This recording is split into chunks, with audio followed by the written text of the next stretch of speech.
Halo Sobat Maya, apa kabar kalian semua? Semoga aja seperti biasa ya, selalu sehat, selalu bahagia, dan makin sukses. Nah, pada video kali ini kita akan membahas tentang saham IPO lagi ya. Jadi tersisa 2 emiten yang akan IPO di tahun ini. Sepertinya udah nggak akan nambah lagi karena udah terlalu mepet dengan akhir tahun. 2 emiten yang tersisa tersebut adalah DRMA dan juga BSML. Nah, seperti pada thumbnail, pada video kali ini kita akan membahas tentang perusahaan pelayaran yang sebentar lagi akan listing di bursanya kita. Siapa lagi kalau bukan PT Bintang Samudra Mandiri Lines dengan kode ticker BSML. Bagi yang penasaran dengan prospektusnya, jangan lupa saksikan video ini sampai habis ya. Jadi PT Bintang Samudra Mandiri Lines atau nantinya saya sebut dengan BSML, ini didirikan pada tahun 2012 dan bergerak di bidang layanan angkutan laut dan juga logistik dalam negeri. Secara umum, layanan jasa dari BSML itu terbagi menjadi 5 dan dapat digolongkan sebagai berikut. Yang pertama adalah menyediakan fasilitas transportasi untuk pengambilan dan atau pemuatan kargo pada kapal tongkang. Lalu yang kedua adalah jasa pengoperasian kapal charter untuk pengiriman kargo khusus barang tambang. Lalu yang ketiga adalah menyediakan fasilitas dan layanan logistik yang khusus untuk vessel dan kegiatan pemuatan laut. Lalu yang keempat adalah jasa keagenan kapal dan penyedia bahan bakar kapal. Dan yang terakhir adalah jasa manajemen pengoperasian kapal laut. BSML sendiri berkantor pusat di Gedung Rasuna Office Park, kawasan Rasuna Epicentrum, Jakarta. BSML saat ini memiliki 9 kapal tunda dan 7 kapal tongkang. Untuk barang ataupun komoditas yang diangkut oleh BSML, ini mayoritas adalah coal dan pada tahun 2021 mulai mengangkut nikel juga. Nah, berikut adalah penjualan jasa terbesar dari BSML. Bisa kita lihat di sini ya, bahwa di tahun 2021 itu nikel yang mendominasi.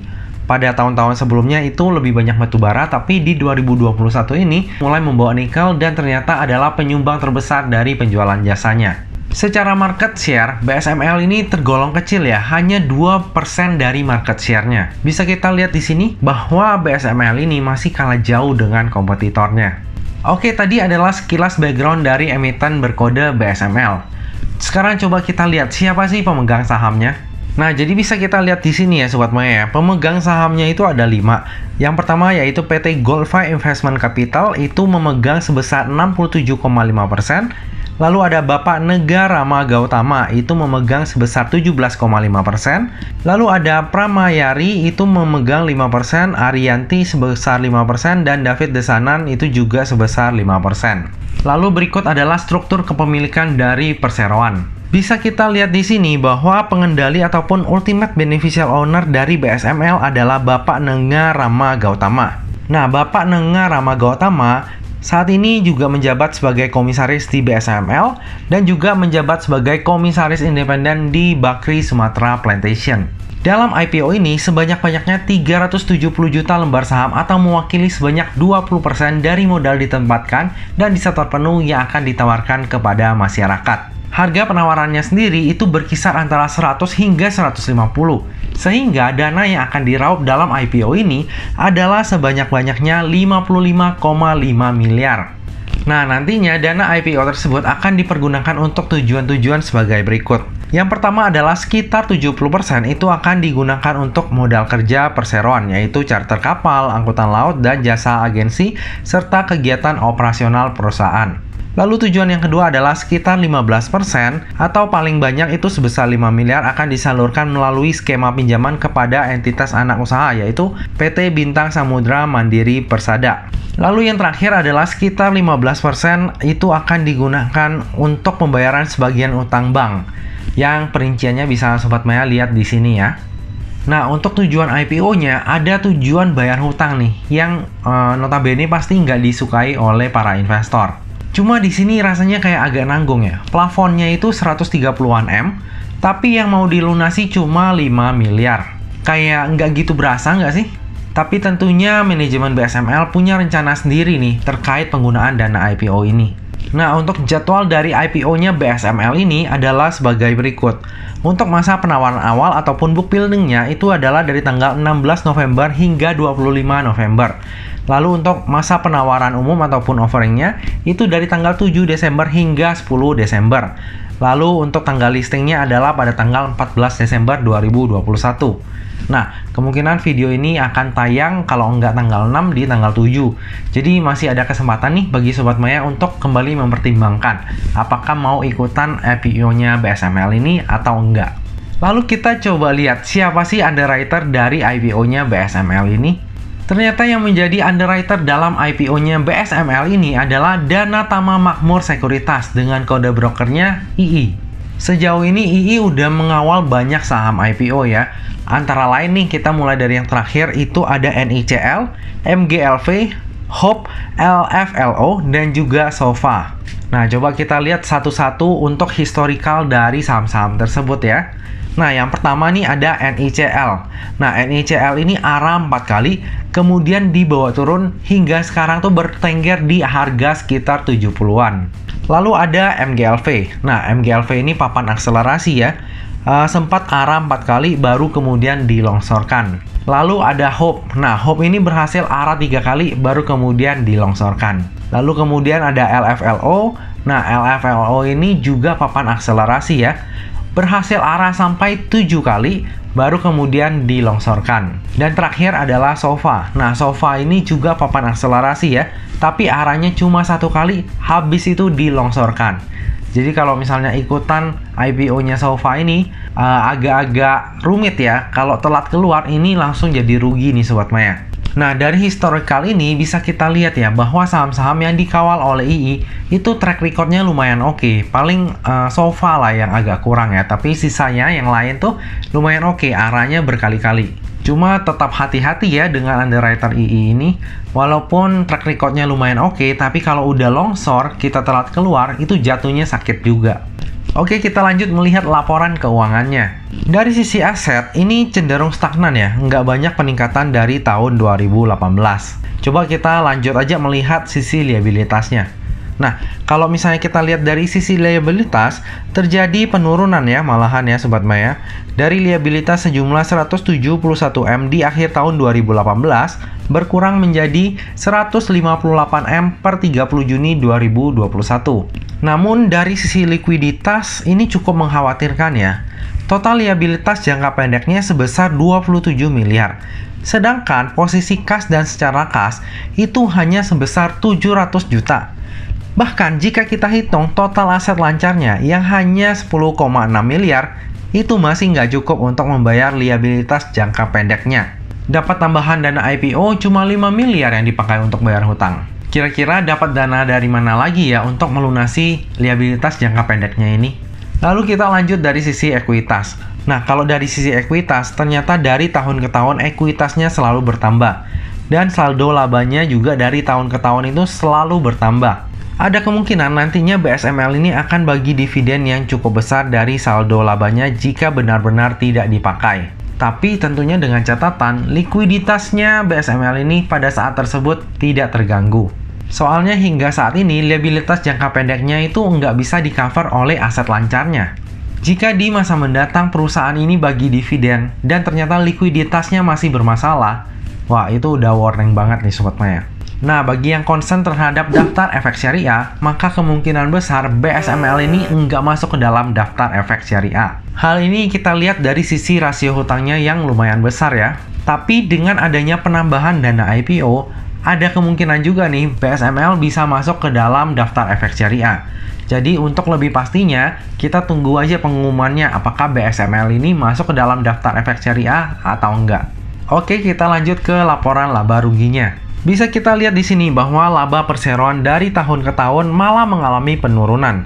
Laba sebesar 10,7 miliar di akhir tahun 2018 terus mengalami penurunan. Sehingga di akhir tahun 2020 hanya membukukan laba sebesar 428 juta. Ya, tentu saja hal ini nggak terlepas dari efek pandemi.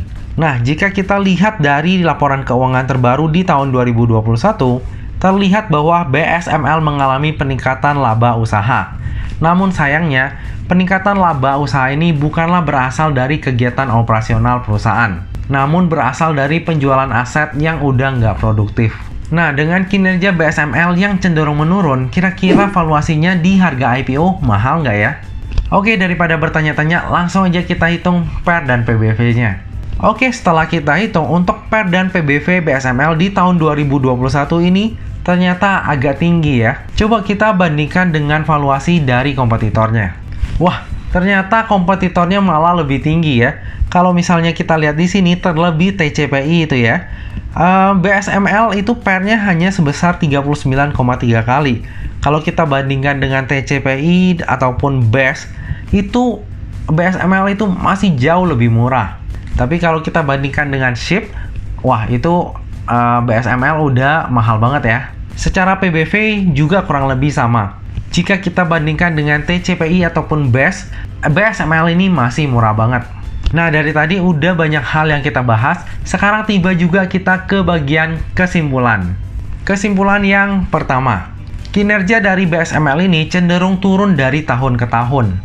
Pada tahun 2021 ini terjadi peningkatan laba usaha. Tapi sayangnya laba ini bukan berasal dari kegiatan operasional perusahaan, tapi dari penjualan aset non-produktif. Lalu kita juga harus memantau likuiditas dari BSML ini. Dari posisi kas dan setara kas, bahkan jika kita melihat dari total aset lancarnya, itu masih nggak cukup untuk membayar liabilitas jangka pendeknya. Lalu kesimpulan yang kedua, valuasi dari BSML ini masih tergolong murah kalau misalnya kita bandingkan dengan peers-nya yang ternyata punya valuasi yang lebih mahal seperti TCPI ataupun BES. Tapi pertanyaannya adalah, apakah BSML ini bisa mengejar valuasinya TCPI ataupun BES? Nggak ada yang tahu. Jika BSML ini ada penunggunya, tentu saja hal tersebut bisa terwujud. Tapi sayangnya, kita sebagai retail itu nggak akan pernah tahu untuk hal tersebut. Sepengalaman saya, tipe saham seperti BSML ini hanya akan jadi dua nih Sobat Maya. Kalau nggak dinaikkan harganya gila-gilaan, yang kedua adalah nantinya harganya akan bertengger di kawasan LQ50. Lalu kesimpulan yang ketiga, underwriter dari IPO-nya BSML ini adalah II, di mana bisa kita lihat secara historikal belum pernah ada saham yang nggak arah di hari pertamanya listing. Mengingat jumlah lembar saham yang ditawarkan juga nggak terlalu banyak, kemungkinan besar BSML pun akan seperti itu. Bisa arah minimal di hari pertamanya listing. Tapi tetap waspada ya. Jika ingat pada video pembahasannya Bino, EU sebagai underwriter itu juga punya track record yang bagus. Tapi sayangnya, pada saat listing, Bino ini nggak berhasil ditutup arah di hari pertamanya listing. Memang ya, ketika porsi retail itu makin banyak, itu akan makin sulit untuk membuatnya arah berjilid-jilid. Lalu kesimpulan yang terakhir, seperti pada IPO yang lain, saya akan memanfaatkan momentum IPO untuk mendulang cuan. Jika udah nggak kuat naik, maka akan langsung saya jual. Worst case minus 7% dan tentunya saya udah siap dengan resiko tersebut. Jadi IPO BSML ini sebenarnya cukup menarik nih kalau misalnya cuma untuk momentum jangka pendek. Yang pertama adalah karena BSML ini harga listingnya itu di bawah 200, sehingga arahnya itu bisa 35%. Lalu yang kedua adalah track record dari underwriternya ini juga bagus. Lalu selanjutnya adalah BSML ini mulai masuk ke dalam jasa logistik nikel, yang notabene kita tahu bahwa prospeknya untuk kedepannya itu masih sangat cerah. Dan yang terakhir adalah jumlah lembar saham yang ditawarkan itu nggak banyak. Jadi kalau misalnya ada yang mau goreng, itu nggak butuh dana yang banyak. Tapi ingat ya, ini hanya untuk momentum jangka pendek. Kalau untuk jangka panjang, secara murni fundamental, saya nggak akan melirik BSML ini. Lalu nggak ada jaminan bahwa BSML ini akan arah di hari pertamanya listing. Jadi bagi Sobat Maya yang mau ikutan IPO-nya BSML ini, harus diingat ya, bahwa resiko di IPO-nya BSML ini tinggi. Jika sampai amit-amit terkunci di IRB, itu bisa-bisa nggak bisa keluar sampai ya bakal turun dalam lah. Jadi tetap waspada selalu ya. Lebih lengkapnya tentang pemesanan saya akan saya post di tab community pada saat masa offering ya. Nah Sobat Maya, demikianlah video pembahasan saham IPO BSML. Semoga video ini dapat bermanfaat bagi Sobat Maya semuanya dan dapat menjadi bahan pertimbangan nih. Apakah Sobat Maya nantinya akan memilih untuk membeli saham BSML ataupun enggak. Bagi yang merasa terbantu, jangan lupa untuk subscribe, like, komen, dan share video ini ya. Nah Sobat Maya, akhir kata jangan lupa untuk selalu jaga kesehatan, jangan lupa untuk selalu bahagia, dan semoga perjalanan investasi kita selalu cuan bareng-bareng ya. Sampai jumpa di video selanjutnya. Dah.